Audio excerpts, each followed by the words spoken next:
Hola amigos, sean bienvenidos al canal de Anzoatiguense Soy, un proyecto que busca reunir a esos fanáticos de Marinos, a los seguidores de Caribes y a los aficionados del fútbol profesional de Anzoátegui en un mismo sitio. Queremos convertir este espacio en una comunidad para ustedes que siempre fieles nos encontramos cada temporada en la tribuna del Chico Carrasquel, del José Antonio Anzoátegui y de la Caldera del Diablo. En esta ocasión nos reúne un seriado especial de entrevistas que hemos llamado 50 historias de 50 años de fútbol profesional en Anzoátegui, una serie que contará con algunos de los protagonistas de nuestro balompié. Y sin más que agregar, quiero dejarlos con la primera parte de nuestro primer episodio junto a Juan Pereira, presidente fundador del Deportivo Anzoátegui, nuestro último club en la primera división de Venezuela. Disfruta de esta primera parte de nuestro primer capítulo con Juan Pereira. Juan, bienvenido. Unas palabras para nuestros seguidores, nuestros aficionados del fútbol anzoatiguense y del deporte en general, porque también eres conocido en todo el ámbito deportivo anzoatiguense y quizás hasta oriental, luego de tu paso por Mineros de Guayana también. Bienvenido, Juan, a Soy Anzoatiguense y a esta serie de 50 historias en 50 años del fútbol anzoatiguense. Bienvenido, Juan. Sí, buenas tardes, Eduardo. Y bueno, primero, muchas gracias por esta oportunidad. De verdad que me emociona mucho poder tener que hablarle a la gente del deporte, sobre todo de nuestro estado de Anzoátegui. Y eso en realidad para uno lo motiva mucho y porque nacimos en este estado, nos criamos en este estado, nos hicimos. En este caso, en mi caso, me hice dirigente, futbolista, dirigente en este estado. Y de verdad que eso de verdad que me contenta mucho y felicitarte por este gran trabajo porque pienso que el aficionado o el fanático de este estado merece hoy en día tener información y hacerle llegar todo este tipo de trabajo que tú estás haciendo, que en realidad es importante y muy necesario. Perfecto, Juan. Bueno, comenzar por lo básico. Bueno, Juan es de familia igual extranjera, con el fútbol en la sangre, pero ¿cuál es el primer contacto que tiene Juan Pereira con el fútbol nacional? Sí, mira, mi primer deporte fue el béisbol. Desde los 6 años de edad empecé a practicarlo y en realidad fui buen pelotero porque a partir ya de los 7 años de edad fui a mi primer campeonato nacional de béisbol en Puerto Ordaz, recuerdo, y después fui a Caracas y así sucesivamente todos los años iba a representar al estado de Anzoátegui en béisbol. Pero bueno, como siempre yo le digo a veces a los representantes, a los padres de los niños, que me haya tocado tener que hablar mucho con ellos por ahora mi trabajo que desempeño hoy en día, a los niños hay que dejarlos que se diviertan, que disfruten en sus edades de jóvenes, tratar de que disfruten del deporte como tal, y porque no sabemos más adelante qué es lo que pueda pasar. Sin embargo, claro, creo que es parte de la cultura que nos falta en nuestro país, que los niños ya hay que llevarlos organizadamente desde temprana edad para que puedan hacerse grandes futbolistas o grandes deportistas con el tiempo. Yo a los 13, 14 años, estando en el liceo, fue que empecé a jugar por primera vez fútbol en unos juegos interliceístas. Llamaron a los entrenamientos a todos los estudiantes. Como no había béisbol, yo dije, bueno, yo voy a ir. Y por jugar béisbol me puse en la portería, que era donde más podía desempeñarme mejor porque no tenía el manejo técnico de lo que era el fútbol, pero en la portería podía hacerlo porque venía de jugar béisbol, jugaba señores todos, jugaba outfield, era pitcher, y en el arco me puse prácticamente como a afiliar lo que eran ya las pelotas más grandes en ese entonces. De verdad que me emocioné porque lo hice bien, lo empecé a hacer bien, y cuando tú empiezas a hacer algo te emocionas más. Y así, bueno, pude jugar unos juegos interliceístas y todo eso, y al final, después formar parte de mi primer equipo, dirigido por el profesor Roberto Marcano y Patón González, que se llamaba, en ese entonces, era Meneven, si no me equivoco, era Meneven o Corpoven, porque sé que de Meneven pasó a Corpoven, después PDVSA y así sucesivamente.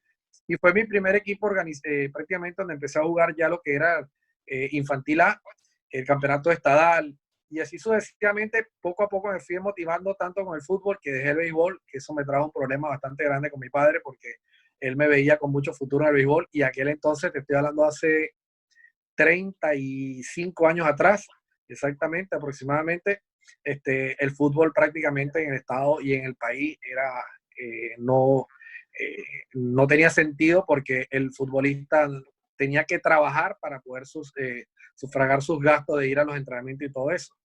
Cambió totalmente a lo que es hoy en día. Y el béisbol siempre fue un deporte de futuro porque tenía cómo se hizo un norte que era las grandes ligas o jugar profesional y esas cosas. Y eso de verdad que me trajo muchos inconvenientes con mi papá, pero al final uno tiene que hacer lo que a uno le gusta, no lo que a uno lo obliguen, ¿no? Y fue así, en realidad fue lo que más me gustó y bueno, y ahí prácticamente empecé a jugar fútbol y eran mis primeros campeonatos nacionales y así sucesivamente empezó lo que fue el amor por este deporte. Perfecto. ¿Llegaste a jugar a nivel profesional en algún momento o...?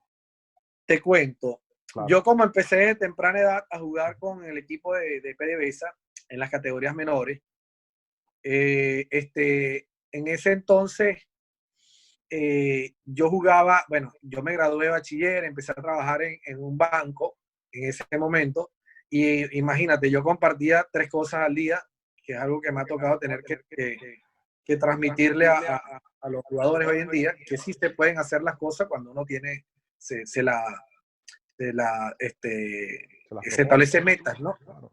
Y yo en ese entonces trabajaba en el banco y de ahí me iba a las 4:30 cuando salía, 4:30, 5 a entrenar a Guaraguao. Y de Guaraguao me iba corriendo cuando salía de entrenamiento a las 6:30 hasta la parada del seguro de Guaraguao, que ahí tomaba el carrito hasta el centro de Puerto La Cruz. Y del centro de Puerto La Cruz me iba corriendo a Isaac Newton, que era donde estudiaba, saqué mi carrera de técnico superior. Y así era mi día a día, las 3 cosas a la vez. Inclusive jugaba futbolito en un equipo que se hizo muy famoso en el estado Anzoátegui y creo que en el Oriente porque logramos lograr muchos resultados importantes, que fue el equipo de Barrio Obrero. En ese entonces Barrio Obrero, Bellavista, eran los equipos grandes de futbolito en el estado Anzoátegui. Y recuerdo que yo jugaba futbolito también con Barrio Obrero y como anécdota tengo que a veces me tocaba un partido de futbolito y me coincidía con un examen y yo parece mentira, pero me iba al partido. Me iba al partido porque, porque el examen me lo iban a repetir, porque ya los profesores sabían que yo era deportista 100% y ellos ya me decían, tranquilo, vete al partido que yo después te mando un trabajo o hacemos el examen después. El partido no lo iban a repetir por mí, pero el examen sí lo podían repetir. Y me iba al partido y así sucesivamente pude mantenerme en eso y bueno, jugué con Benevén, Corpoven, PDVSA y al punto yo me gradúo de técnico superior en administración y hago la equivalencia a la Gramarijal de Ayacucho para sacar la licenciatura y me mantuve igual.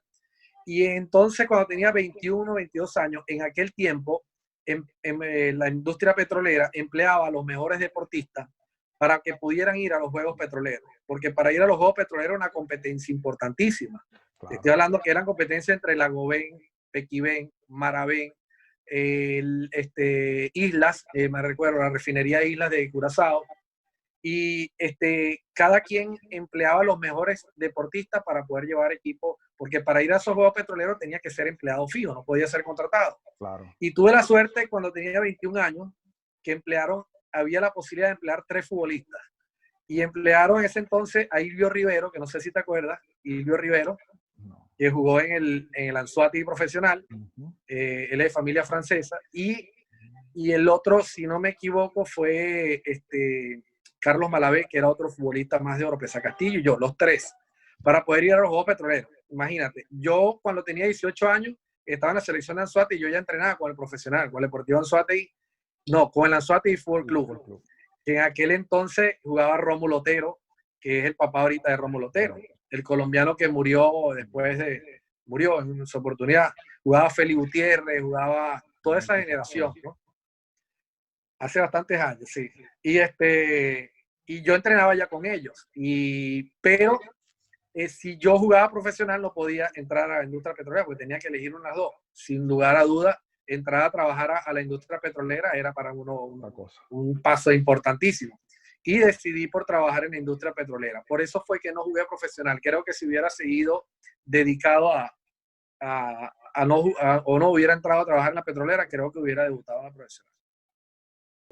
¿Cómo nace el Deportivo Anzoátegui? Porque obviamente tú sales como presidente, pero si mal no recuerdo, fue un grupo también que se unió para devolver el fútbol a Anzoátegui, porque en ese entonces creo que ya Diorca había desaparecido, fueron años Sí. pero bastante difíciles para el fútbol anzoatiguense.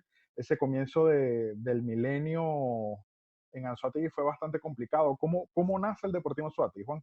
Mira, exactamente el Deportivo Anzoátegui nace porque yo cuando ya era empleado fijo de Corpoven, en ese entonces era Corpoven y después pasó a ser PDVSA, yo formamos una junta directiva entre los futbolistas que trabajamos ahí para darle apoyo a lo que eran las categorías inferiores, a la escuelita de Corpoven.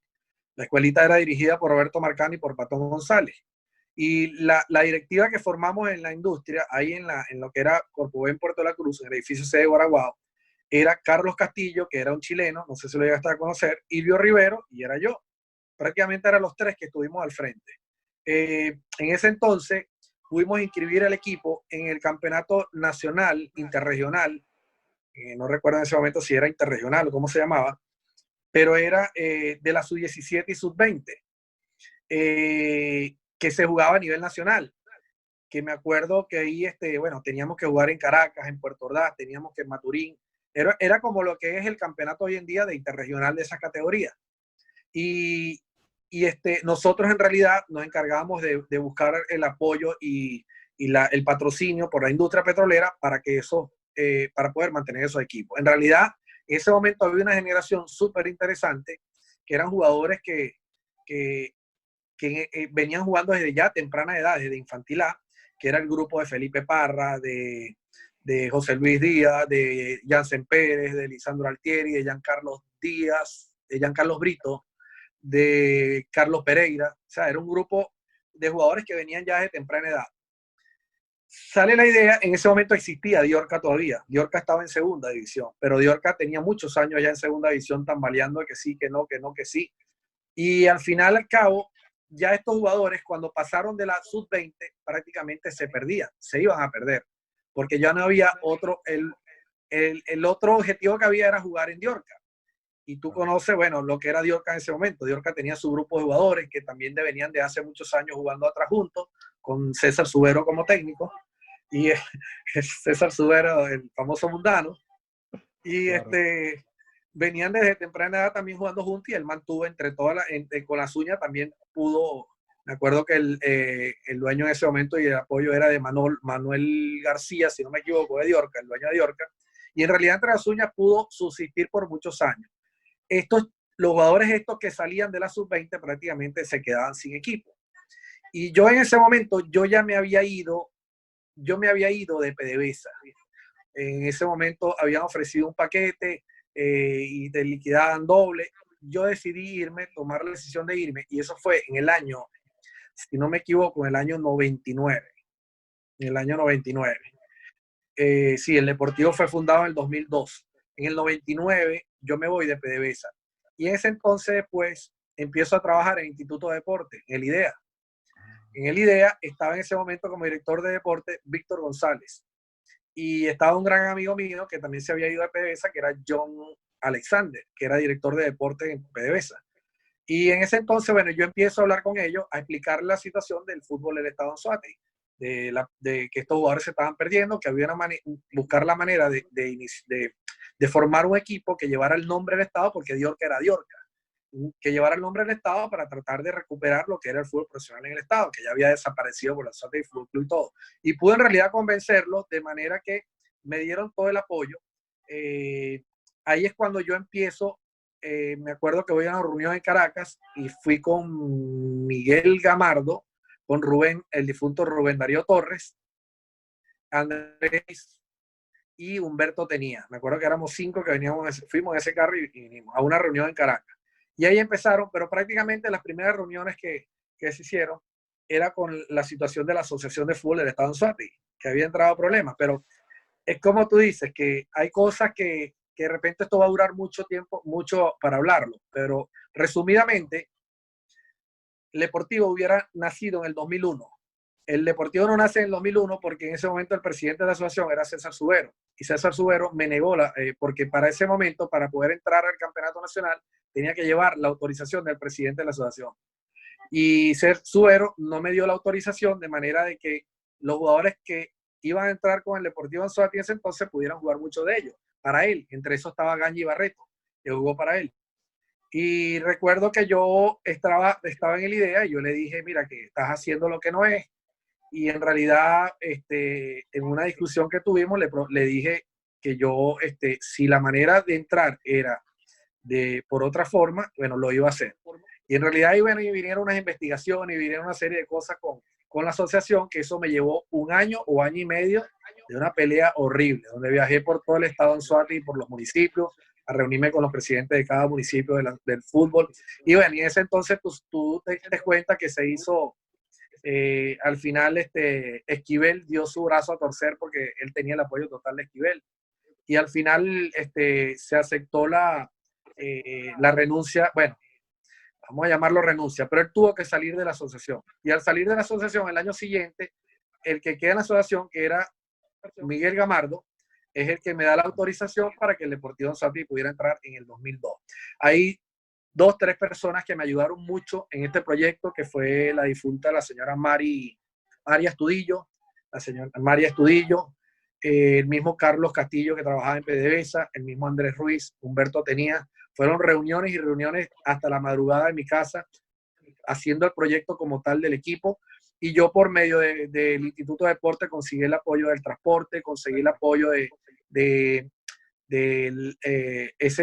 ellos tenían el comedor en el polideportivo para que algunos jugadores míos que yo traje de afuera pudieran comer ahí. Y así sucesivamente, el primer patrocinante mío, uno de los principales patrocinantes, fue Avior, que Avior viajamos en Avior por intercambio de publicidad en la franela.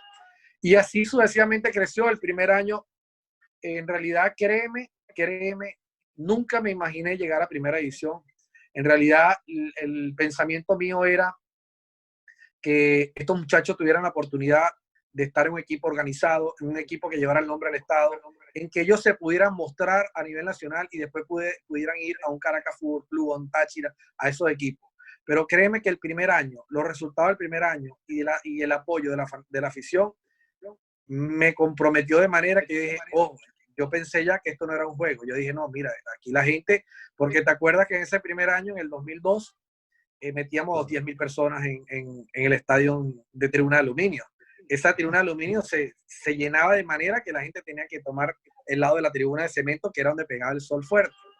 Pero ya la gente fue en el momento que nosotros, recuerdo que el primer campeonato ganamos 13, empatamos 1 y perdimos 0. O sea, fue un campeón de tercera división invicto.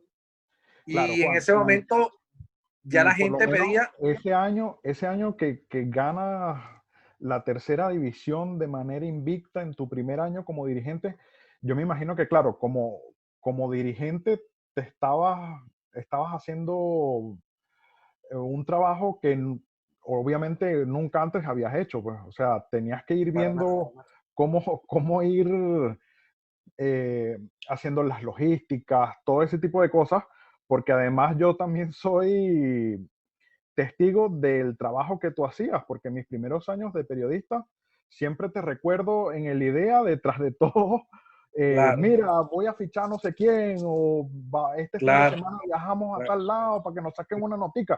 También era muy complicado en cuanto a los medios por la brecha tan grande que hubo, por lo menos de aquel Anzoátegui Fútbol Club de los 90 a llegar al Deportivo Anzoátegui en tercera división, que tampoco o sea, tenía su cabida en los medios, pero había que forzarlo, pues, no es como ahorita que hay un partido del Deportivo Anzoátegui. Yo recuerdo que empecé haciendo ese tipo de notas que en el periódico les darían una nota pequeñita para un partido del Sí, Deportivo y terminé haciendo 2 páginas de un juego de fútbol. Era algo sí. impensado y en un periodo de más de 10 12 años. Cuando ves ese comienzo del Deportivo, ganan 13 partidos, un empate sin derrotas, invicto, subes a segunda división y en tu segundo año casi llegas a primera y no llegas a La primera. primera porque era cierto. Estudiantes de Mérida, porque hubiese Sí, sido quizás cierto. un equipo con un poco menos de tradición en el fútbol nacional Seguro, y seguro. daban el batacazo, pues. Así es. Sí, no, y no solo eso, que me tocó la posibilidad de subir en 3 oportunidades, pero en las 3 Claro. me tocó una, Estudiantes de Mérida, en la otra me tocó Marítimo, de la mano de Rafa Santana, Es Rafa Santana, que era que el no se me oficial que olvida subía que los equipos. en el primer partido que jugamos la final en Puerto La Cruz, ellos llegan, bueno, era mi parte, ¿cómo se dice? De inocente, de todavía sin la experiencia, que cualquier cosa yo peleaba con los árbitros, peleaba con ustedes mismos, que por qué no me Claro, sacaste una nota más grande, que por qué si ganamos no colocaste esto. Ahí claro. me acuerdo de esas cosas, pero era parte de la El mismo novatada de uno, aprendizaje. ¿no? Claro. Y me acuerdo que una de las cosas que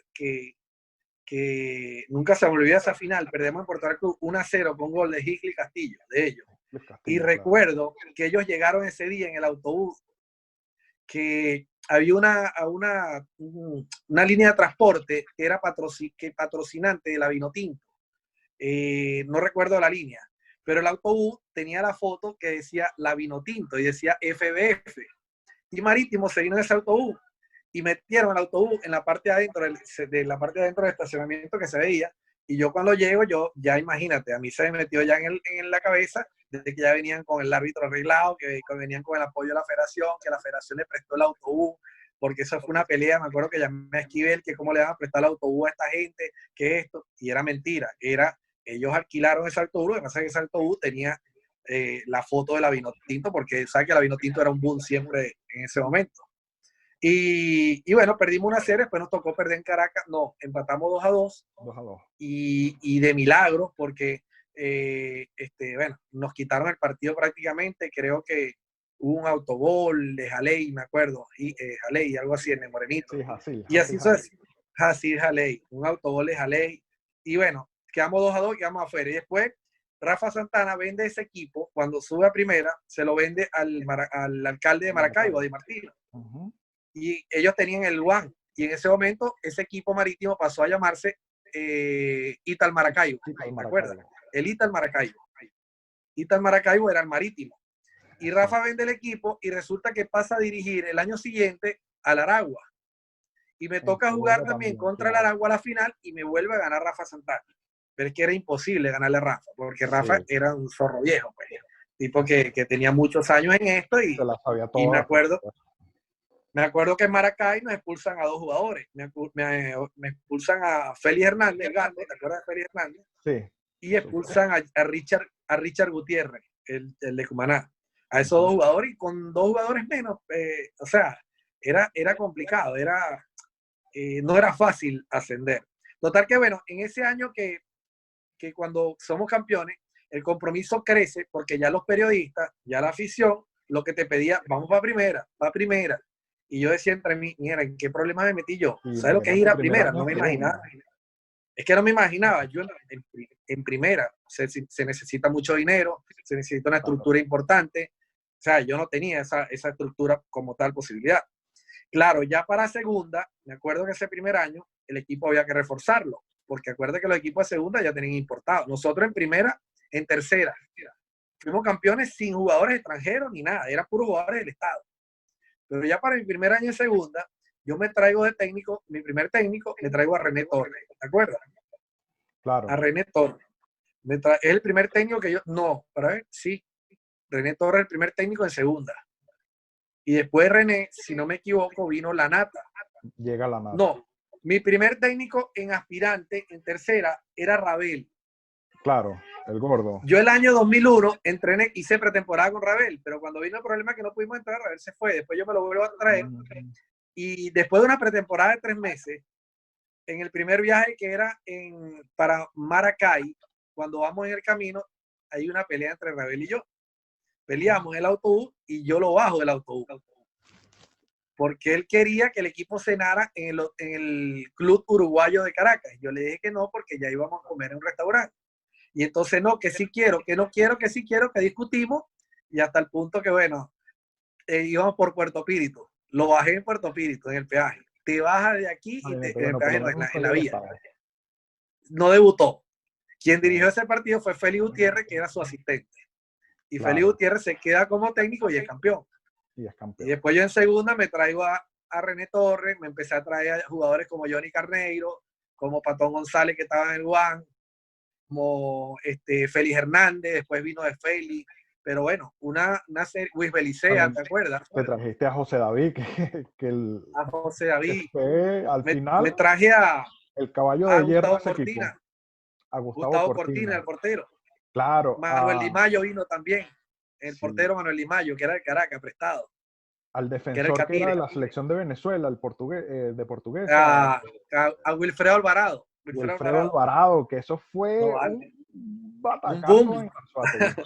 Nadie Claro. se esperaba Entonces, ver a Wilfredo Alvarado con la camisa de Anzoátegui en segunda división.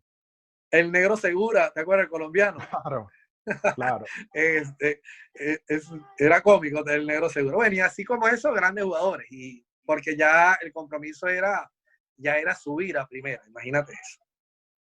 Esa primera temporada en segunda, recuerdo que se va Yance y se va Felipe, se van a Suiza, A Suiza, en sí. el Apertura, en el Al Apertura. John Boy. Al John Boy, Al si no me John equivoco. Boy de Suiza. Imagínate, ¿cómo resultó eso para ti y cómo fue la manera en que buscaste cubrir esas bajas en ese momento? Eran dos Sí, jugadores bueno, menores y eran pilares del equipo. eran dos jugadores que en realidad iniciaron con el equipo como tal, fueron parte del proyecto, así como fueron todos. En realidad después hubieron muchas diferencias con ellos porque, eh, y ellos, lo sé porque lo dieron a conocer en muchas partes donde ellos eh, en algún momento pensaron que pudieron ser parte como dueños del equipo como tal. Hubieron diferencias en ese sentido porque yo le dije que en esos momentos yo tenía unas funciones como tal y ellos tenían unas funciones como jugador, pero que yo en realidad nunca, inclusive ya después en tercera división era prácticamente aficionado, de hecho es aficionado, donde los jugadores no percibían nada por jugar. Pero ya cuando entras a segunda ya había un compromiso de que ya el jugador era profesional y uno como directivo tenía que cumplirle un pago como tal. Y hasta eso yo tuve que tener que hacer. Y tú te pones a ver y en realidad después fueron creciendo la cantidad de patrocinantes alrededor de la cancha, inclusive en la misma franela. Y todo eso era el esfuerzo, parte del esfuerzo que yo tenía que salir a buscar dinero, no solo para la logística del equipo, sino para pagarle a los jugadores. Y el apoyo de la idea para mí fue fundamental, fue clave. Es más, si no hubiera tenido ese apoyo, hubiera sido imposible que este equipo hubiera nacido. Y fue parte de todo lo que yo en realidad tuve que hacer, que ellos por una parte no entendían, porque ¿qué pasaba? Que la mayoría de los técnicos que vinieron después fueron técnicos de afuera. Vino René, estuvo Rabel, vino Lanata, después vino Calogracio Moreno, Bueno, vino ese Stalin Rivas, fue el último fue que el, dirigió en segunda, fue fue el Stalin último Rivas. segundo. Claro. No recuerdo alguno más, Miguel Osvaldo González, Miguel Osvaldo También. González. Entonces, ya uno como directivo, yo no le puedo decir al técnico, mira, estos tienen que jugar porque son de aquí. A mí, yo me acuerdo que yo tuve un tiempo sin hablarle a mis dos cuñados, los hermanos de mi esposa, por esta misma situación del equipo. Porque ellos consideraban que por haber empezado a jugar en el equipo, consideran que tenían que mantenerse. Y ya ahí uno escapa como directivo, escapa de las manos de uno como directivo, porque tampoco ningún técnico va a aceptar que yo le arme el equipo, o que yo le diga quiénes van a jugar. Entonces, por supuesto, ahí poco a poco se fueron quedando jugadores en el camino. Unos porque no reunían las condiciones para jugar en una categoría ya más fuerte, y segundo porque ya el técnico decidía, mire, estos son, estos son, estos son.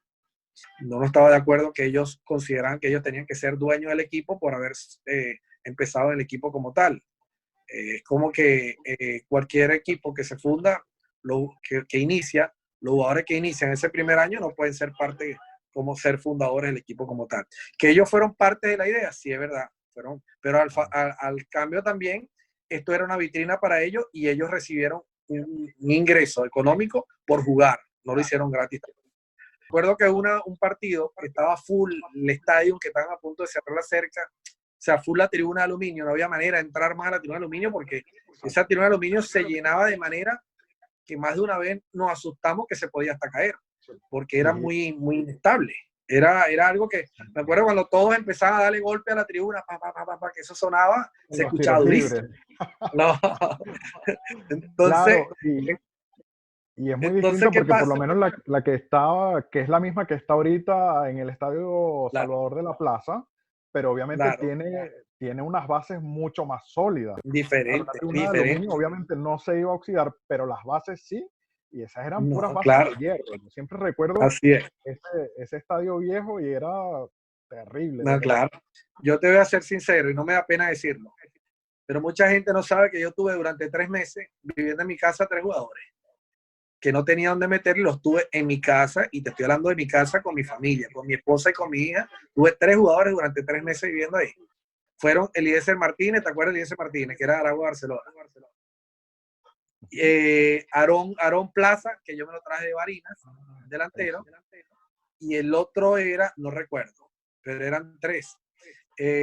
Yo tuve el apoyo muy grande de Enzo Traetino, del Hotel Neptuno. Claro, Enzo me prestó una casa de él en Lechería, donde yo tenía ahí, después tenía casi 10 jugadores de afuera, viviendo en esa casa. Mira, yo no era un empresario como tal, yo era un empleado como tal, o sea, yo era un trabajador normal y no tenía un ingreso como para sostener un equipo de esa manera. No era fácil. Yo llegué a perder patrimonio de la familia por el equipo como tal, cosa que se tuvieron que vender o empeñar para resolver un viaje o resolver una nómina. O sea, no fue fácil. Hasta que el 2005 yo ya no podía más, era imposible, el equipo iba a desaparecer o no sé, que logró esa sociedad, esa alianza con Domingo Ciriliano, que me tocó, bueno, estar 3 meses detrás de él para convencerlo a que se uniera conmigo, y hasta que, bueno, y fueron 3 meses de reuniones con él, casi diarias, donde Domingo es un tipo muy recto, muy, muy recto con sus cosas. En ese momento era dueño Marini y dueño de la televisora de Oriente, TVO, y Pastificio Ciriliano. Era un empresario, bueno, que como todos lo respetan en el Estado. Y me tocó detrás de Domingo, mira, necesito los balances, necesito el estado financiero, necesito la relación de gasto, necesito, o sea, fue algo que para él poder aceptar esta propuesta, yo tuve que llevarle todo, ponerle todo en orden de todo como era. Las deudas, cuentas por pagar, cuáles son los ingresos, cuáles son los egresos. O sea, me costó mucho hasta que logré convencerlo, y de verdad creo que hicimos una buena pareja. Recuerdo que las palabras de Domingo inicialmente fueron que él sin mí no podía entrar a ese proyecto. Yo le quería vender el equipo completo, yo quería salir de eso, porque no podía más. Y él me dijo, no, yo me meto contigo, pero tú tienes que seguir en la cabeza del equipo como tal, porque tú eres el que sabe de fútbol, yo no sé de fútbol. Yo soy, eso sí, tú aquí no vas a poner un bolívar más, me dijo. Ahora, yo más bien te voy a pagar a ti, porque tú ahora vas a pasar a ser el vicepresidente y gerente general del equipo. Y ahí empecé a trabajar en la oficina de Marinos, que estaba en frente a la alcaldía. En la Gran Parada, Centro En Comercial la Gran Gran Parada. Parada. Y yo trabajaba en la oficina donde tenía a Armando Rodríguez, tenía a Carlos Peñalver, Claro. tenía a la señora Maribel, a Eduardo Valleja. O sea, yo ya ahí me sentía, yo con el Deportivo, mi oficina era mi cuarto, en mi departamento. No tenía oficina como tal. Y bueno, y así ya con Domingo en el equipo empezó a tomar otra cara totalmente diferente. Y bueno, y parece mentira, pero el equipo fue traspasado Domingo, el porcentaje que se le traspasó fue a cambio de las deudas que había, que las puso, inmediatamente las puso al día. Por eso es que te digo que es injusto que parte de los jugadores puedan decir algo en su momento cuando se les cumplió 100% con todo el trabajo que ellos hicieron. Claro. Juan, en esa época de segunda división, eh, vinieron con el Deportivo muchísimos importados, muchísimos extranjeros. Igual también hubo muchos jugadores que empezaron a destacar y que por lo menos Chuchu Yegües, que fue a la selección sub-20 de Venezuela, y José David en algún momento que lo llamó Richard a la selección nacional, para un equipo de segunda división en Venezuela era algo impensado. Para ti en lo personal, o sea, de tu trayectoria, ¿quién fue la mejor firma que tú tuviste, ahora siendo representante de futbolista? Para ti, ¿quién fue el mejor? ¿Y quién fue tu mejor importado y tu mejor criollo? Que tú digas, mira, este fue el élite para mí. Mira, Uno y uno. pienso que empezando el proyecto como tal, cuando se fundó, sin duda alguna la figura era Jansen Pérez, sin duda alguna. Hoy, yo tengo un jugador hoy similar a Jansen Pérez, un jugador a nivel cuando digo similar, su forma de juego, su estatura, su físico, muy parecido, se llama Marco Bustillo, jugador que juega en Metropolitano, que mide 1,91 y de hecho terminó ahorita goleador del campeonato cuando lo suspendieron, llevaba 4 goles en 6 partidos. Y Marco Bustillo hoy en día es un jugador que está siendo buscado en muchos países de Europa. Y Marco, Jansen tenía el perfil muy, pero muy parecido a Marco Bustillo. Jansen era un goleador nato, goleador, tenía un buen juego aéreo, tenía un buen juego, sabía jugar a la espalda, era un tipo alto que se metía entre los dos centrales y era complicado. Jansen era un hombre de gol en el equipo. Pero creo que en el deportivo, a veces, en este tiempo de la pandemia, me puse a registrar papeles y eso para tratar de limpiar. Y me consigo con las fichas del equipo. Y te puedo nombrar jugadores como uno de los grandes jugadores que vinieron de los goleadores fue José Félix Gutiérrez, que también estuvo por aquí. Que José Claro. Félix venía con una gran experiencia de jugar. Creo que los jugadores que más recuerdo que para mí brillaron en el Deportivo fueron Jansen Pérez, José David Moreno, para mí fue uno de los y fue de los que más tiempo pudo mantenerse.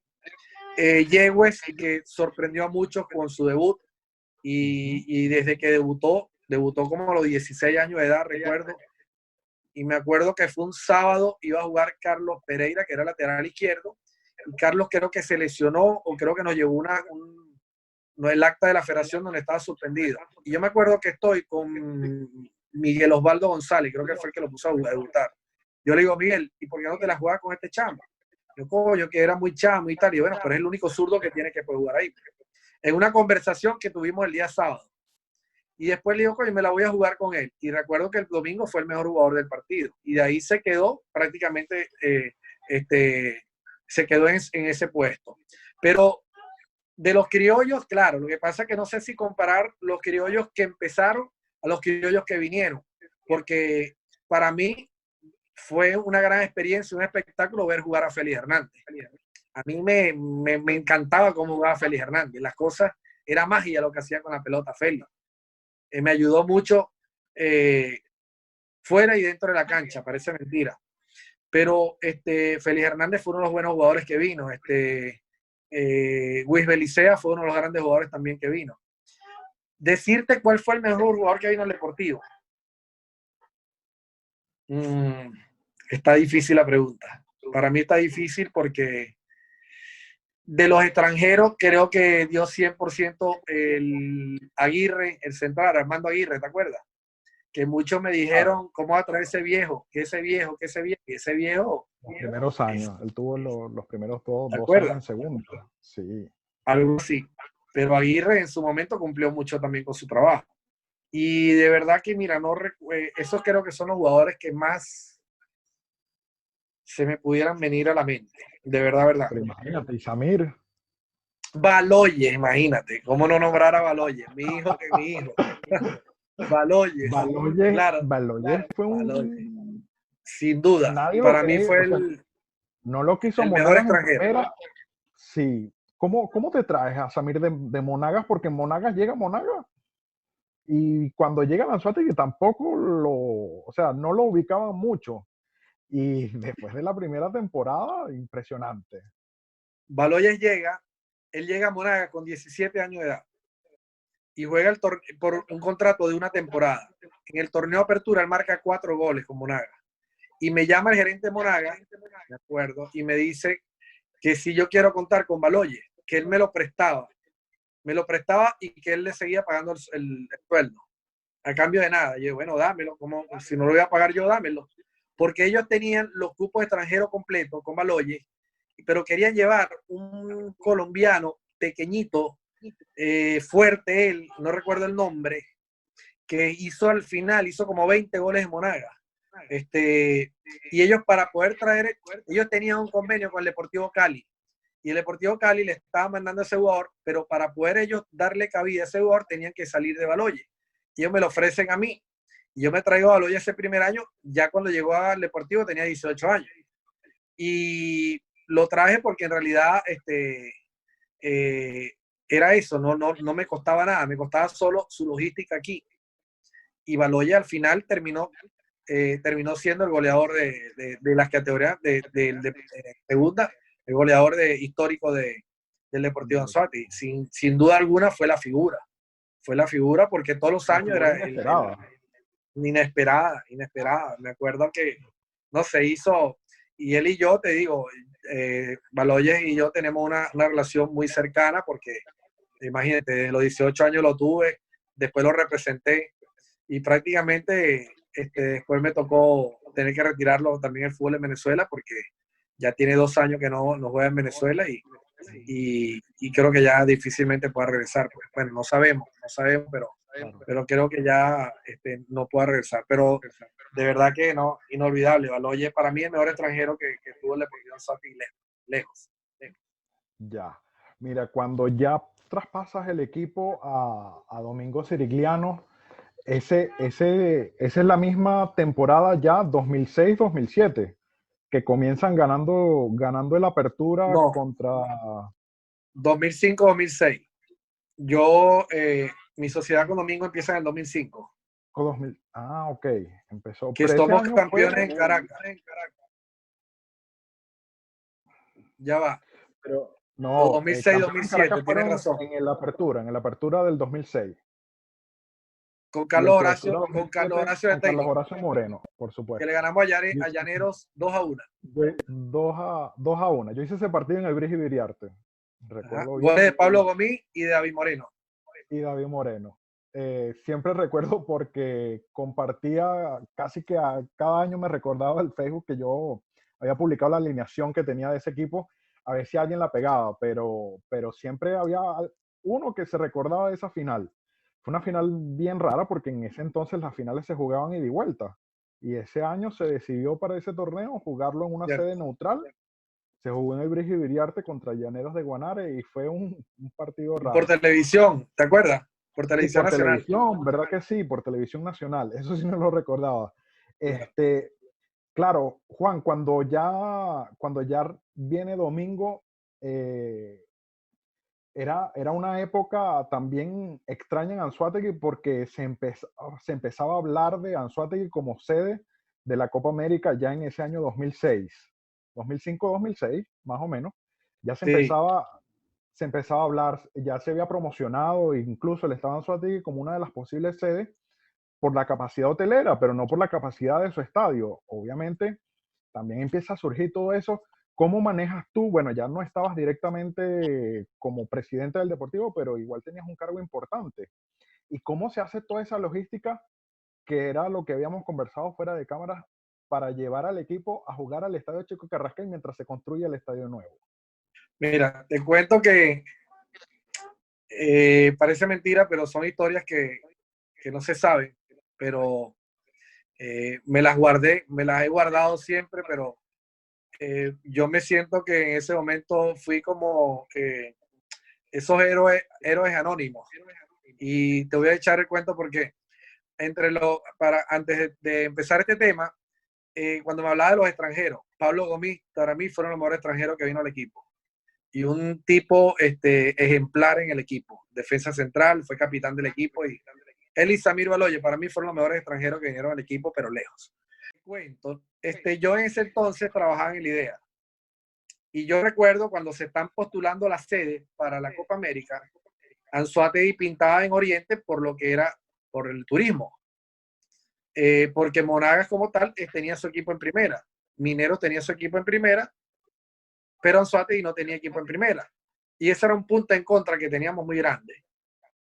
Recuerdo que a mí me tocó en ese momento, el director de deporte era Chinto Hidalgo, difunto Chinto Hidalgo que murió ahora hace poco. Y Chinto, yo también, eran personas que no eran de fútbol. Y era difícil convencerlos la importancia del por qué teníamos que subir por qué teníamos que hacerse de la Copa América. Y eso era todos los días. Y recuerdo que Después de Chinto, si no me equivoco, vino César Portillo como director de deporte.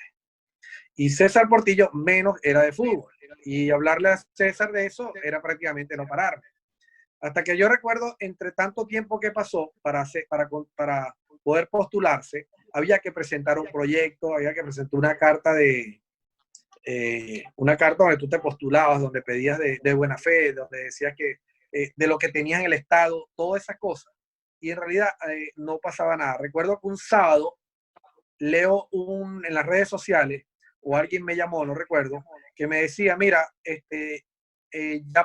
ya cerraron las postulaciones. La habían cerrado el día viernes. Ya dirigieron las 8 sedes. 8 o 9 sedes, no me acuerdo. 8 sedes, 8. Ya eligieron las 8 sedes. Y por Oriente quedó Monagas y Bolívar. Y yo digo, no puede ser, no puede ser, no puede ser. Claro, a mí me interesaba mucho que fueran Anzoátegui porque iban a construir un estadio nuevo. Y el significado de que le iba a dar un valor mayor al equipo. Y porque el fútbol en Anzoátegui iba a crecer, ver una Copa América aquí. Me tocó tener que llamo a César Portillo, me acuerdo, un sábado al mediodía. César, ya nombraron los estados postulados, quedó Bolívar y Monagas, no es posible que hayan perdido esa oportunidad, que la importancia que era para el estado, era iba a mejorar las carreteras, iba a mejorar los hoteles, todo, que no puede ser, no, eso no puede ser, sí, ya aquí están, le mandé la información que ya estaban las postulaciones, y me dice, espérate en línea, que voy a llamar al gobernador. El gobernador era Tarek William Saad. Sí, cierto, llamó a Tarek y le dice, yo estaba escuchando, él estaba hablando por la otra línea con Tarek, y le informó eso, y Tarek le dice que se esperara que él iba a llamar a Aristóbulo, porque Aristóbulo era el presidente del comité organizador de la Copa América. En eso César me llama y me dice que Aristóbulo le dijo que la única manera es que se presentara el lunes, que mandara a César a Caracas el lunes con el proyecto del estadio y con la carta y con todos los requisitos que había que hacer. Había que montar todos esos requisitos entre sábado y domingo. Yo le digo a ellos que lo más difícil era montar el proyecto. Y yo le digo a César, me voy para el gimnasio cubierto, y me reúno con César allá y le digo, César, mira, hay un proyecto hecho de ese estadio que lo hizo Omar Carnevali, que es el que ha construido la mayoría de los estadios en Venezuela, que de hecho está construyendo ahorita el estadio del Brillo Iriarte, está arreglando el estadio Brillo Iriarte. Y Carnevali tenía un proyecto que le había presentado a Chinto Hidalgo, porque yo lo vi, lo tuve en mis manos, el proyecto de cómo era, porque Chinto me lo enseñó. Ese señor tiene el proyecto, lo que tienen que hacer es negociar con él para que él se los venda y ajustarlo a esto. Por lo menos un requisito que hay que llevar, después habrá que mejorarlo. Llamamos a Carnevali y nos reunimos con él. Carnevali estaba en Caracas. Total que Carnevali se vino a Puerto La Cruz el domingo y entre sábado y domingo se montó todo. El lunes fue César a Caracas, se reunió con Aristóbulo, entregó todo y así nació la posibilidad de que Anzoátegui fuera sede del, parece mentira, aunque nadie lo cree. Pero así nació la posibilidad. De repente, si yo no llamo a César y Tarek igual se hubiera enterado, de repente hubiera salido, hubieran llamado también a Aristóbulo y todo. Pero bueno, en ese momento nació de esa manera la posibilidad de que Anzoátegui fuera sede de la Copa América. Y bueno, y sin duda alguna me tocó después lo más difícil, que era cuando fue aprobado que empezaron a remodelar el estadio, a tumbar. Un día llego allá y me llamaron que fuera a ver y me encuentro con Emilio Suárez, que era ¿te acuerdas de Emilio Suárez? El ingeniero de Orgar. Y con Emilio, bueno, tuve que reunirme con Emilio y me empezó a contar que iba a tumbar la tribuna tenía que mudarme, los baños y todo eso. Y bueno, mientras empezaron a tumbar la tribuna de cemento, yo podía seguir jugando. Pero ya cuando empezaron a tocar los baños, ya me tenía que mudar. Y recuerdo una tarde que me voy a reunir con los directivos yo estoy aquí pensando si Domingo estaba o no estaba en el equipo. Porque eso lo hice, no, sí estaba Domingo, sí estaba. Me voy a Chico Carrasquera y me reúno con los directivos, con Tillero, con Ruggeri, con todos ellos. Y mira, hicieron algo que difícilmente en el mundo un equipo profesional pueda permitirle de un deporte el acceso a un equipo profesional de otro deporte en tus instalaciones. Yo creo que eso es una de las pocas cosas donde pasa en Estados Unidos, que te transforma un estadio de béisbol en fútbol y uno de fútbol en béisbol en un 2x3. Pero habernos permitido el acceso diario a los clubhouse, al camerino, para entrenar con una grama como era la del Chico Carrasquel, que era impecable, y que tú metieras los jugadores y se pudieran barrer, tirar, entrenar en esa cancha, en el campo de béisbol. Mira, era algo que de verdad que merecía hacerle una estatua a esa gente, porque entrenamos, el primer paso era jugar solo, nada más jugar, era el permiso que había, era jugar. Pero cuando ya me sacan totalmente del estadio de fútbol, logré conseguir con ellos entrenar a diario ahí, hasta a veces hasta doble turno. ¿Sabes que tengo una anécdota? Que el primer día, bueno, cuando es aprobado, el primer día que mandé a hacer las porterías, que llevo las porterías con un camión, me acuerdo, y colocan las porterías, buscándole la vuelta de cómo iban a ir las porterías, ganar la mayor cantidad de espacio de grama. Y claro, yo tenía la visión de otros estadios que veía que cómo lo colocaban. Bueno, resulta que un día, en la mañana, me llevé 2 personas conmigo para pintar la cancha. Resulta que colocamos las porterías y yo me colocaba, por decirte, en esta portería, en aquella portería de frente, y no, esto estaba cuadrado de frente. Y empezamos a medir con una cabulla, medimos tanto de aquel lado, tanto de este lado, tanto de este lado, y perfecto, esto está perfecto. Las medidas mínimas son 90 de largo por 60 nos entraba 90 de largo por 60 de ancho. Y era, imagínate, medimos 90, 90, perfecto, 60, 60, perfecto, 60, bien, no, eso está listo, vamos a pintar de una vez. Pusimos la cabulla y pintamos. Resulta que cuando pintamos, que coloca los arcos, queda un arco mirando hacia un lado y el otro arco mirando para aquel lado. Mira, y mi cabeza no me daba del por qué, porque volví a medir y había 90, 90, 60 y 60. O sea, 90, 90 y 60 y 60. Pero ¿por qué no? ¿Por qué no? Me acuerdo que llegó Domingo Siciliano y Domingo empieza también vuelto loco a sacar cuenta, pero ¿por qué no nos daba?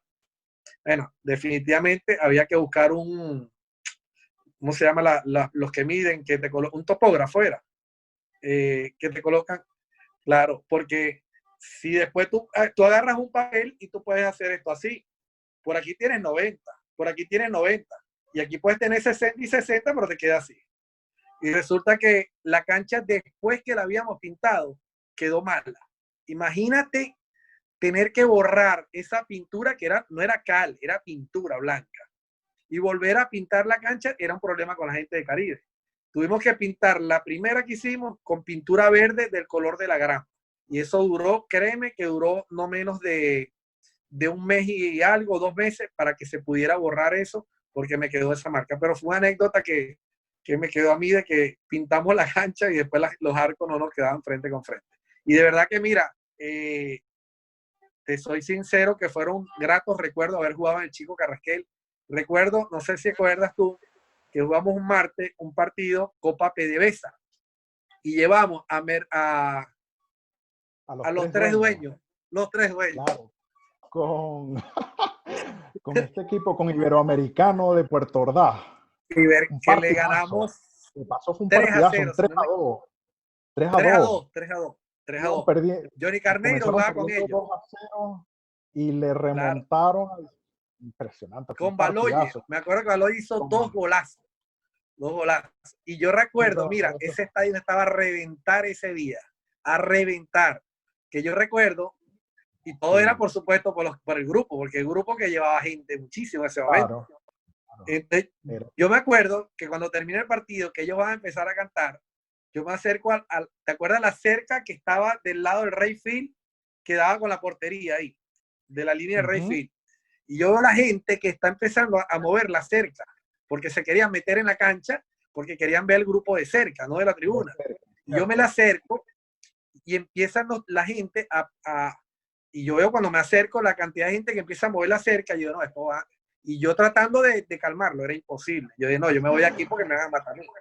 No. Claro, esa fue para poner en contexto a la gente que de repente no recuerda como nosotros ese estadio, la tarima la pusieron como del lado de los bancos, sillas final de los bancos, del lado de Caribe, del dogado de Caribe al final, y los lugares que ustedes tenían para el deportivo era regularmente toda la grada, lo que es la grada del fondo, porque se jugaba en los jardines. Donde estaba la pizarra. Exacto. No, pero creo que usaban, bueno, ese sector de entre center y right field.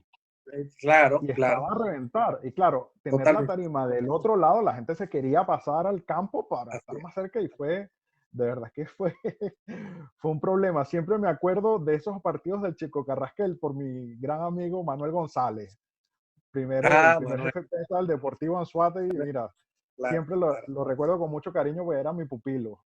Siempre teníamos, recuerdo, creo que eran los entrenamientos, no, el palco de prensa de esos partidos, Juan, era los bancos donde calientan los pitchers, del bullpen, los bancos de Claro. Caribe, el bullpen, era el palco de la prensa.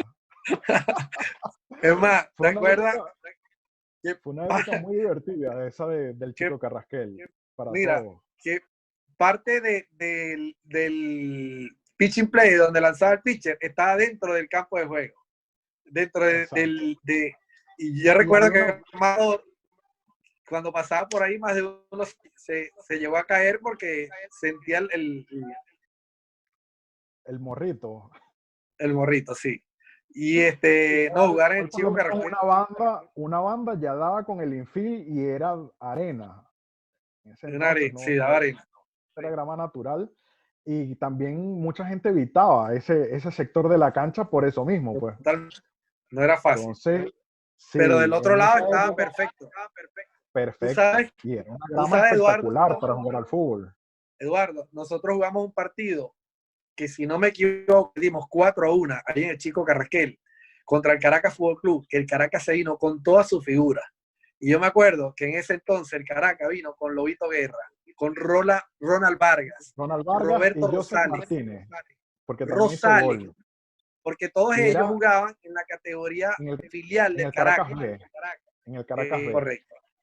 Yo recuerdo, Yo recuerdo ese partido, que esas sí, sí, figuras jugaron recuerdo aquí. bien ese partido, porque justo en ese partido regresaba Roberto Rosales y Chuchu Uh -huh. Yegüe del sub-20, el suramericano Cierto, sub-20, y habían cierto. sido los dos laterales titulares.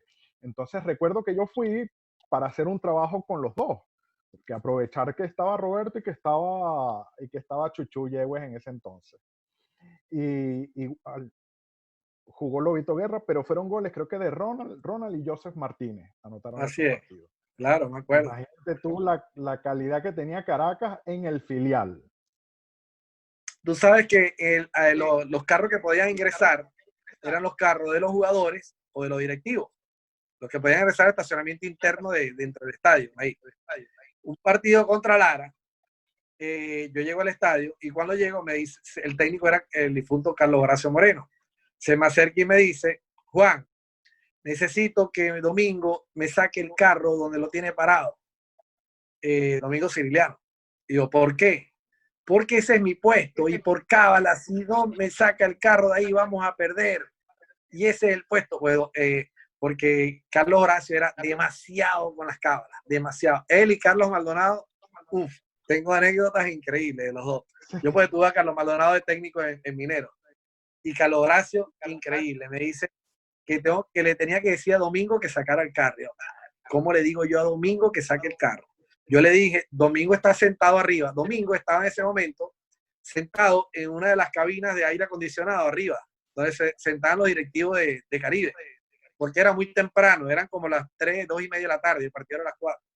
Y voy arriba y le digo, Domingo, mandó a decir Carlos Horacio que saque el carro de ahí, porque si no lo saca vamos a perder por cábala. Y Domingo me dice, yo voy a sacar el carro, yo voy a bajar hasta allá, pero que gane, porque si pierde, mañana no sigue en el equipo. Mierda. Y el hombre fue y sacó el carro y Carlos Horacio paró el carro ahí. Perdimos 3-0 con Lara. Y ese mismo día, Domingo me dice, bótalo. Yo, ¿cómo lo? Bótalo, sácalo del equipo. Yo no encontraba cómo al día siguiente tenía que decirle a Carlos Horacio que estaba fuera del equipo. Y sacó a Carlos Horacio de esa manera. Por ahí fue que sacó a Carlos Horacio. Y el día sábado, o sea, el día anterior, no, el día viernes, ese fue el domingo, el día viernes, habíamos ido a comer comida china en el Paseo Colón los tres juntos. Y hablando de planes a futuro. Y Domingo lo votó solo porque mandó a sacar carro. Mira, nunca se me olvida eso. Y lo mandó a sacar y lo sacó.